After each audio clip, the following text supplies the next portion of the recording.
What's up? Hold up. I'm back. What's up, beautiful spirits? It's Myra Magnus. And you listen to a segment of pure pugilism, boxing, logic. Okay. I've been watching a little bit of the video wars on the debate of Deontay Wilder's opponents, top 10 opponents that he's fought. And to quite easily, diffuse this argument, okay? When you look at the list, you see Bermane Stiverne is on there twice, sneakily, right? But it's only actually 9 separate guys that we're talking about. And that was Ortiz, Bermane, Luis Ortiz, Tyson Fury, Bermane Stiverne. Tyson Fury and Luis Ortiz were the only 2 somewhat legitimate. Somewhat legitimate, I say.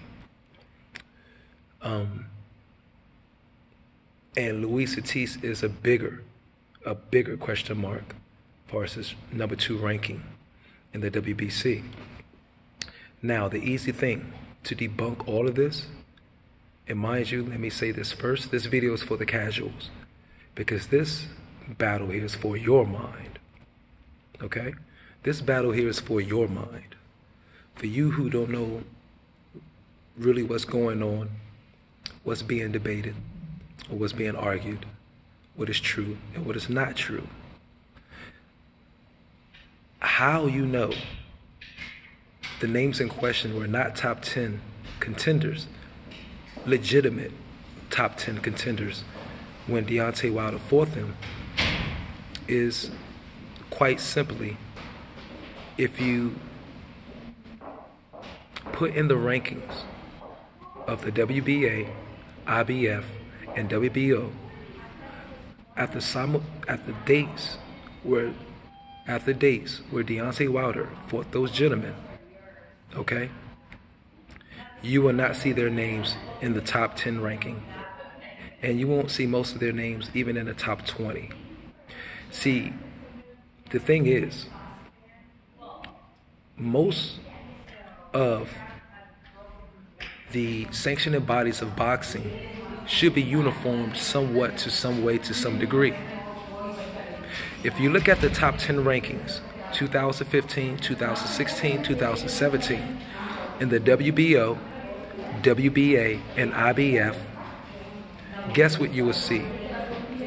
You'll see pretty much the same names in the top 10 of the WBO, WBA, and IBF along those years. In every year, the placement may switch between the 1 and 10, but not much. They say they may be, Vladimir Klitschko may have been ranked 5 in the IBF, but he might have been ranked 6 in the WBO. He might have been ranked 4 in the WBA, okay?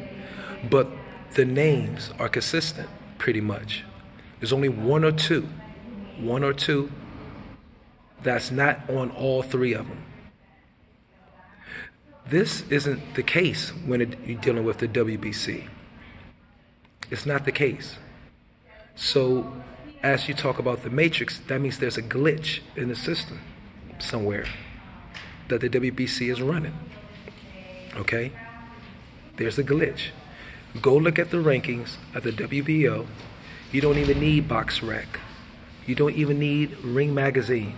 Go to the rankings of the WBO, WBA, and the IBF, and see the top 10 rankings 2015, 2016, 2017, 2018, and see how much they differ from the rankings in the WBC. Okay? That blows a hole in blows a hole in proving that the top 10 ranking in the WBC, when Wilder fought those guys, was not legitimate.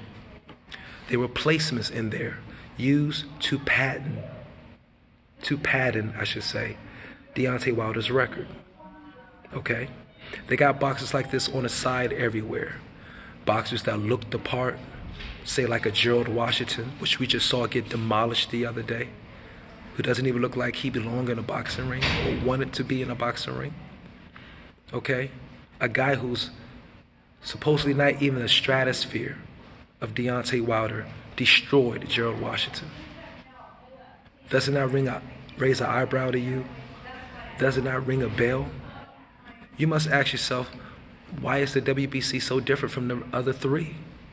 Why is their rankings so way off than the other three sanctioning bodies' rankings of their heavyweights so far?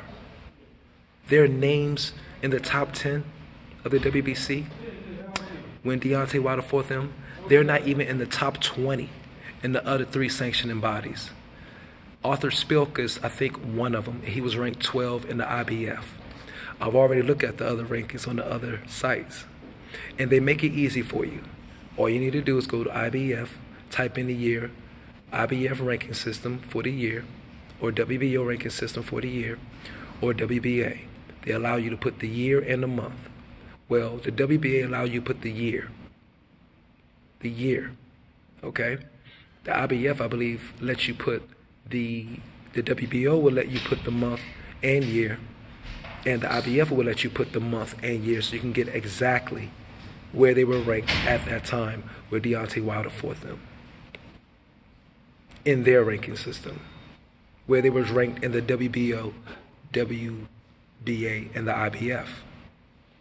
The proof is right there, okay?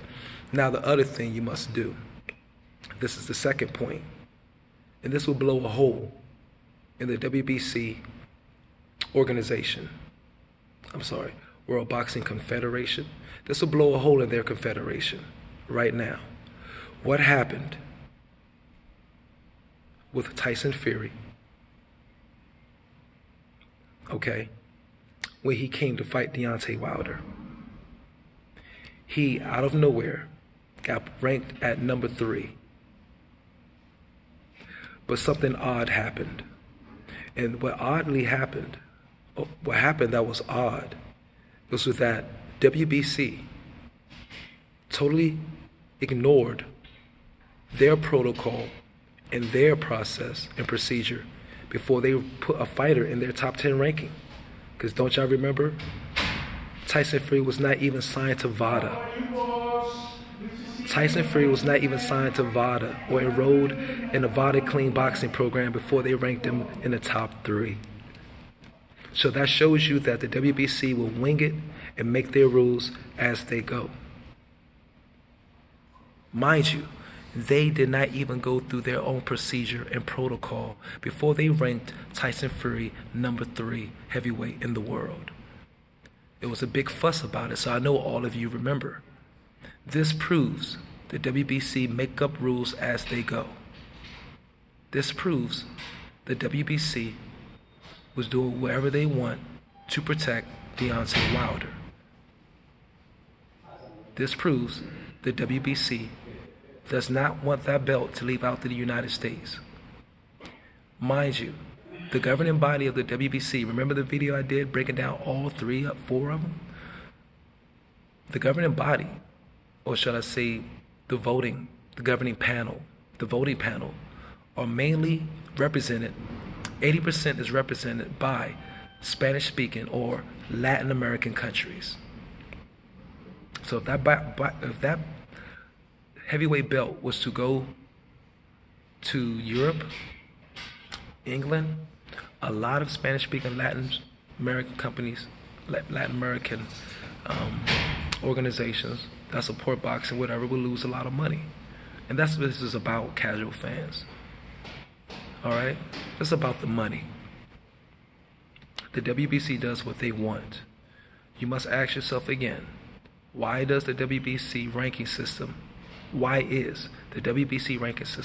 so far off than the other 3? And why is the other 3 almost identical to each other? What is special about the WBC? We be crooks. That's what it is. This is Myron Magnus. Listen to a segment of Pure Pugilism, Boxing Logic. Again, look at the IBF, WBO, and WBA heavyweight rankings for the years and months of the fighters that fought Deontay Wilder.